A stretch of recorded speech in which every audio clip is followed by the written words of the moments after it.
মন্দটা হচ্ছে যে আপনি একটা জিনিস ভালো নিয়তে করলেন, কিন্তু এটা কোরআনেও নেই, হাদিসেও নেই, যার কারণে আপনার কাজটি মন্দ হচ্ছে, অর্থাৎ খারাপ হয়ে যাচ্ছে, আপনার পাপ হচ্ছে।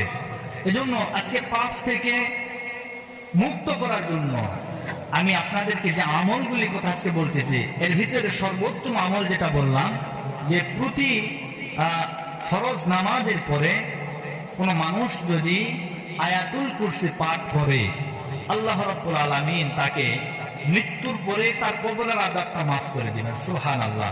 এটা হচ্ছে সহিহ বুখারীর বর্ণনা, বুখারী শরীফের হাদিস।